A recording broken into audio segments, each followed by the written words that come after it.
Erik Erikson was born June 15, 1902, in Frankfurt, Germany, to Carla Abramson, who raised him alone for the first 3 years of his life. His last name during the first 3 years was Solomson, the name of his mother's first husband.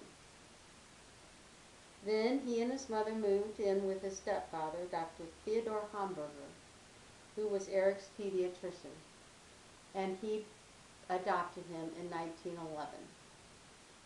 Erik never knew his biological father.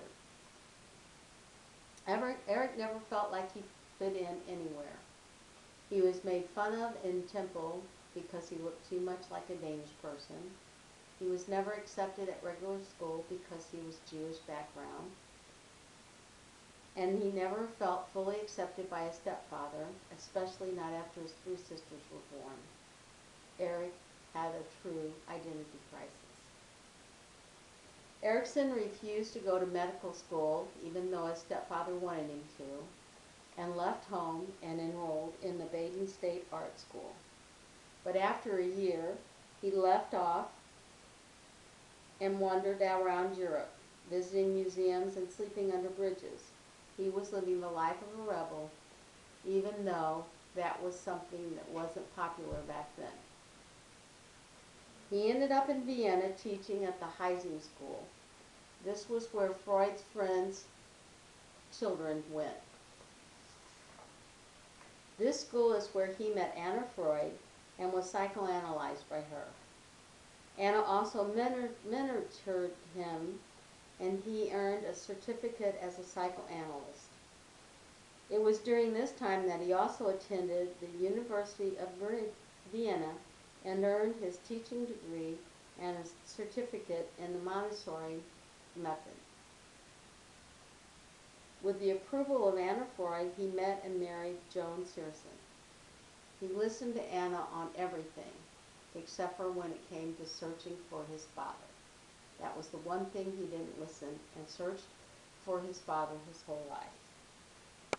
Erikson looked for himself in many ways, and he moved around a lot and was known as an artist, a psychologist, a psychoanalyst, a clinician, a professor, a cultural anthropologist, an existentialist, a psychobiographer, and a public intellectual. Eventually, economic pressures and the rise of the Nazis prompted him to move to Copenhagen and then to the United States. And in 1939, he was granted citizenship and changed his last name from Hamburger to Erikson. At first, he had trouble setting up shop because of a lack of the higher degree. So he worked as an assistant professor and a research assistant at Yale and Harvard. But his friends at the Vienna Psychoanalytical Society helped him gain professional acceptance. With that, he moved to San Francisco Bay Area and took a position as a research associate and a lecturer at the University of California at Berkeley. However, in 1949, during the McCarthy era, the university at Berkeley demanded that the facility members sign an oath pledging loyalty to the United States. Erikson refused on principle alone and left the institute even though he was not a communist. He went on to work at Austin Riggs, a treatment center for psychoanalytic training research, and in 1960 he returned to Harvard, where he remained till he retired. He died May 12, 1994, at the age of 91. Erikson developed 8 stages of psychosocial development. They are infancy, early childhood, play age, school age, adolescence, young adulthood, adulthood, and old age. Each stage has a crisis and a basic strength. He believed that how the crisis was handled led to whether a person was happy or neurotic. If they are handled successfully, they would be happy. If not, they would be neurotic.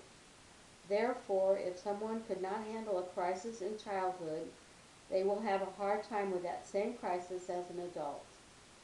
However, they can be resolved at a later stage in life. Erikson developed stages that past childhood. He believed that we continue to develop from adolescence into old age. He was one of the first theorists to see the importance of the period of adolescence and the conflicts revolving around one's search for an identity. And I leave you with this quote from Erikson: "The more you know yourself, the more patience you have for what you see in others."